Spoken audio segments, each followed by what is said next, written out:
Wineville, the town in California you will never find on a map.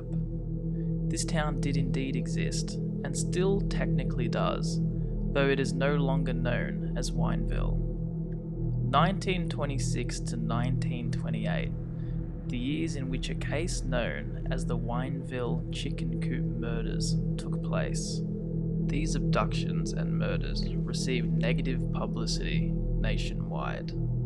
So much so that the town of Wineville later changed their name to Mira Loma to help disassociate the town from the horrific murders. With the help of his mother, Sarah Louise Northcott, and his young nephew, Sanford Clark, Gordon Stewart Northcott kidnapped, molested, and murdered 3 to 20 young boys. Gordon Northcott was born on November the 9th, 1906 in Canada and was raised in British Columbia. In 1924, he moved with his parents to California and asked his father to purchase land in Wineville, where he later built a chicken ranch and a house. This chicken farm is the excuse he used to bring his teenage nephew, Sanford Clark, to the United States to help run the farm. Northcott would beat and sexually abuse Sanford Clark from the moment he arrived. On March the 10th, 1928, at around 5 p.m., a 9-year-old boy named Walter Collins went missing. His mother, Christine Collins, had given him money to see a film at the local theatre. The Los Angeles Police Department was somewhat embarrassed about the disappearance of Walter Collins, as they were already under investigation for many other corruption scandals and were not able to locate the missing child. The police suspected that Walter's father may have been involved, as he had been to prison before, whereas his father thought it may have been former inmates seeking revenge on him. Walter Collins' disappearance received nationwide attention, and hundreds of tips were sent in. Although none were useful or brought them any closer to finding Walter. The public were putting more and more pressure on the police department to find Walter, and they received negative publicity the longer the case went on, causing them to have increased public pressure to solve the case fast. Around the same time of Walter's disappearance, Nelson and Lewis Winslow, 10 and 12 years old, went missing on their way home on May the 16th, 1928. The parents had received peculiar letters from their children, stating that they had run away to Mexico and would stay missing until they became famous. At the time, police had not made the connection between these two disappearances. Although they had found the connection with the headless body of a Latino boy found in February, referred to as the headless Mexican, in court, as they were unable to identify the child. In August 1928, 5 months after Walter's disappearance, a boy with similar facial features as Walter was picked up by the police. He stated his name was Arthur Kent.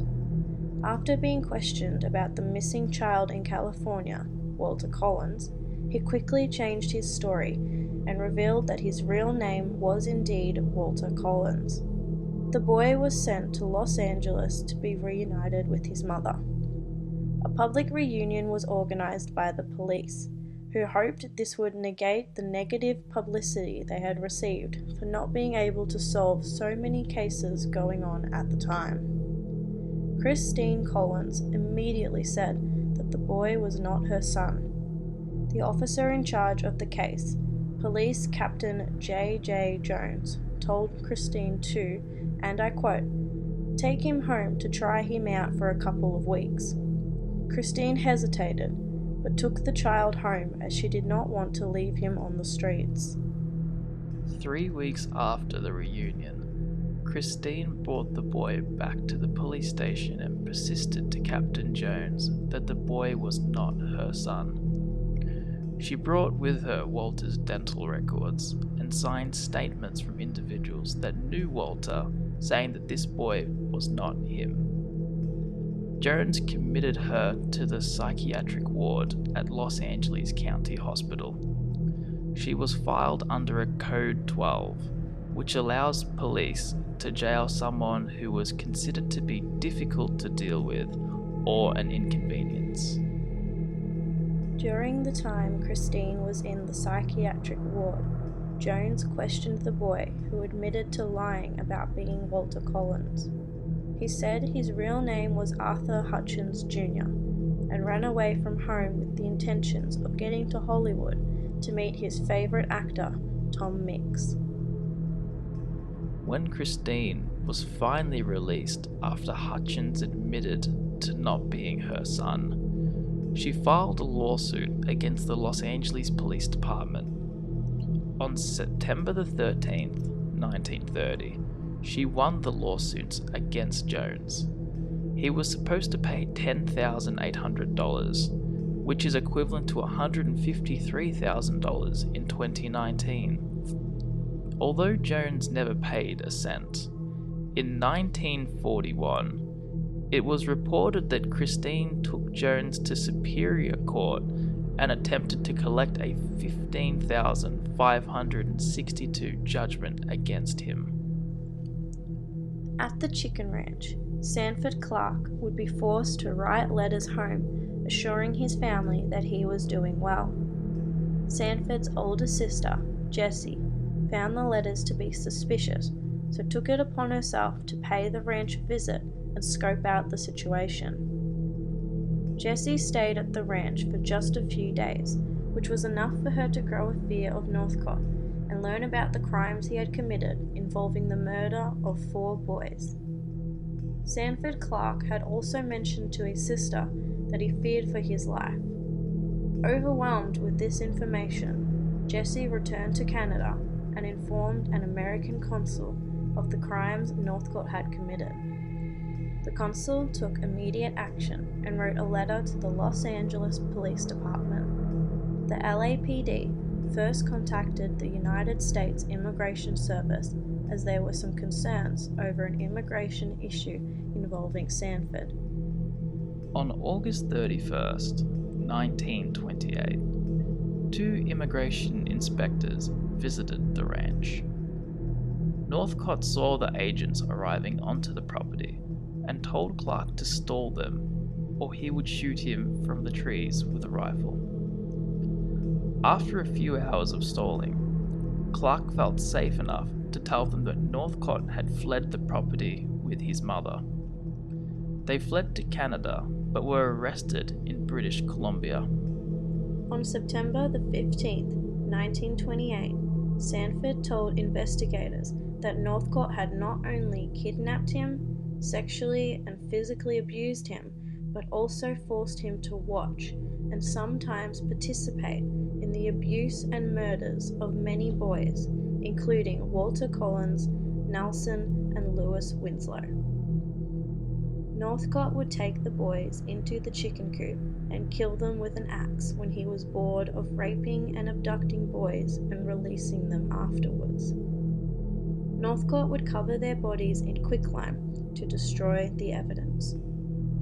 Sanford confessed to Northcott being the killer of the Mexican boy. He said Northcott had forced him to help dispose of the victim's head by burning it in a fire pit and crushing the skull. He told the police that there were 2 graves near the chicken coops for the Winslow brothers and Walter Collins. On September the 20th, 1928, Gordon Stewart Northcott and his mother were arrested in British Columbia. Northcott confessed to 5 murders, including Walter Collins, the Mexican child, and the Winslow brothers. Authorities went back to the ranch with Northcott and found 3 graves that contained parts of bodies, but no complete bodies were found. Northcott fired many defense attorneys, which resulted in him representing himself. It is said that he would ask himself odd questions and answer them himself. Not only did this look bad on him in the eyes of the court, but the questions he was asking only helped prove him to be guilty. He admitted to loving young boys and said that was his reason behind abusing them. His mother, Sarah, claimed that she was actually his grandmother and her husband had raped her daughter, and Northcott was the offspring from this alleged rape. Northcott stated that he had been molested by his father and had an incestual relationship with Sarah. Clark testified against Gordon and Sarah Northcott. He said he had helped Sarah and Gordon kidnap boys so Gordon could molest, beat, and kill them. He also explained that he had helped Northcott kill and dispose of the Mexican boy's body by dumping it on the side of a road near the chicken ranch. During the testimony, both Clark and his sister, Jessie, stated that the bodies had been dug up by Northcott and his mother on August the 4th, 1928, only a few weeks before Clark was taken into protective custody. The body parts that were found, though, became useful evidence in court as they proved that the Winslow brothers, Walter Collins, and an unidentified fourth victim had indeed been murdered. It is said that they have killed upwards of 20 boys. Due to this evidence, along with Clark's testimony, Gordon Northcott was ultimately sentenced to death by Judge George R. Freeman, and Sarah Northcott was sentenced to life imprisonment.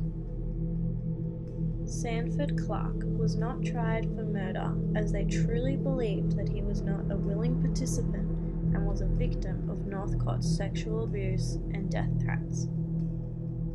He was sentenced to 5 years at the Whittier State School, although this was commuted to 23 months due to the school believing he, and I quote, had impressed the trustees with his temperament, job skills, and his personal desire to live a productive life during his nearly 2 years there.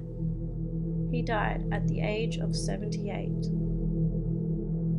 On October the 2nd, 1930, Northcott was hanged at the age of 23.